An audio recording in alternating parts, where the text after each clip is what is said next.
Hello সবাইকে। আমরা হচ্ছে যে আজকের ভিডিওতে দেখব আমাদের যে আর্ক টুলটা আছে, আর্ক টুল এবং আর্ক টুলের সাথে আরো যেই সংশ্লিষ্ট যেগুলো সমস্ত টুলসগুলো আছে সেগুলা। আমাদের এই যে আমরা লাস্ট যে টুল সেটটা আছে, আমরা এই লাস্ট টুল সেটের এই যে টুলটা আছে সেটা হচ্ছে আমাদের আর্ক টুলটা। আমরা এটা যদি ক্লিক করি তাহলে আমাদের যে আর্ক টুলটা আছে সেটা অ্যাক্টিভ হয়ে যাবে। আমরা আর্ক টুলের শর্টকাট হচ্ছে এ। আমরা যদি এ প্রেস করি, এ প্রেস করার সাথে সাথে আর্ক টুলটা অ্যাক্টিভ হচ্ছে। এখন কোন আর্ক টুলের কয়েকটা ভাগ আছে আমরা দেখি। এখানে আমাদের প্রথম যেটা সেটা হচ্ছে শুধু আর্ক টুল। আমাদের শুধু আর্ক টুলটা কিভাবে কাজ করে আমরা দেখি।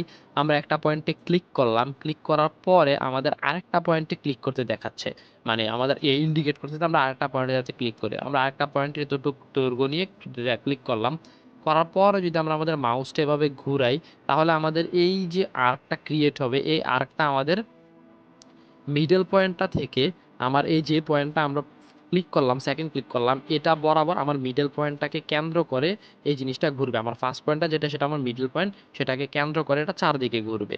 এভাবে চারদিকে জিনিসটা ঘুরবে। এভাবে হচ্ছে আমাদের এই যে আর্ক টুলটা আছে, আর্ক টুলটা আমার কাজ করবে। এটা হচ্ছে আমার একটা আর্ক টুল গেল। আমি যদি এখানে আবার একটা ক্লিক করি তাহলে আমাদের 2 পয়েন্ট আর্ক মানে আমার 2টা পয়েন্ট থেকে তারপরে জিনিসটা ঘুরে একটা আর্ক ক্রিয়েট করবে। এই যে আমি একটা পয়েন্ট ক্লিক করলাম, করার পরে কোন দিকে আরেকটা, এই দিকে আমরা রেড অ্যাক্সিস বরাবর আরেকটা পয়েন্ট ক্লিক করলাম, করার পরে আমরা এই দিকে যদি সামনের দিকে যাই তখন আমাদের এই যে আর্কটা ক্রিয়েট হবে। এখন আমরা এই আর্কটার একটা দৈর্ঘ্য দিতে পারবো। আমরা 6 লিখে ইন্টার যদি দেই তাহলে আমাদের এই আর্কটা হচ্ছে এতটুকু আর্ক। আমাদের আর্কটা আরেকটু আমরা বাড়াই, আমরা এখানে ক্লিক করে আমরা এতটুকু দিলাম। আমরা হচ্ছে যে 4 ফিট বা 5 ফিটের একটা ইয়া দেই, আমরা এতটুকু দিলাম, দিলে আমাদের এই যে আর্কটা এই হচ্ছে আমাদের একটা আর্ক ক্রিয়েট হলো। এটা হচ্ছে 2 পয়েন্ট আর্ক।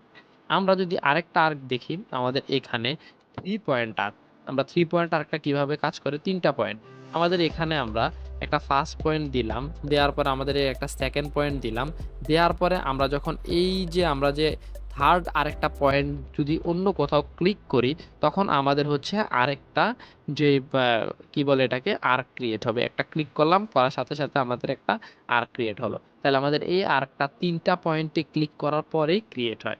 তারপরে আরেকটা যে আর্ক আছে সে আর্কটা হচ্ছে যে পাই। এই যে পাই এটা যদি আমরা ক্লিক করি, এইখানে আমরা একটা পয়েন্টে ক্লিক করার আরেকটা পয়েন্টে ক্লিক করলাম। এটা অনেকটাই আমাদের প্রথম যে আর্কটা আছে সেটার মতোই, অনেকটাই আমাদের ওই যে আর্কটা আছে প্রথম আর্কটা সেটার মতো আমাদের ওই আর্কটা এখানে নির্দেশ করে। সেটার মতো কাজ করে। আমাদের কেন্দ্র থেকে জিনিসটা হচ্ছে চারদিকে ঘুরে ঘু- ঘুরে আমরা যখন ক্লিক করব, ক্লিক করলে দেখতে পাবো যে আমাদের এই যে আর্কটা আছে আর্কটা ক্রিয়েট হলো। এই আর্কটার ক্ষেত্রে একটা জিনিস আপনারা দেখেন যে এই আর্কটা হচ্ছে আমি যখন পয়েন্টে ক্লিক করার সাথে সাথে আমার সারফেস ক্রিয়েট করে ফেললো। এই যে আমার প্রথম যে আর্কটা এবং এই যে পাই আর্কটা এটার মধ্যে ডিফারেন্সটা এটা, প্রথম আর্কটা কোনো ধরনের আমার ইয়া ক্রিয়েট করে না, কি বলে এটাকে, আমার কোনো সারফেস ক্রিয়েট করে না, কিন্তু এই যে পাই আর্কটা আছে সেটা হচ্ছে আমার সারফেস ক্রিয়েট করে।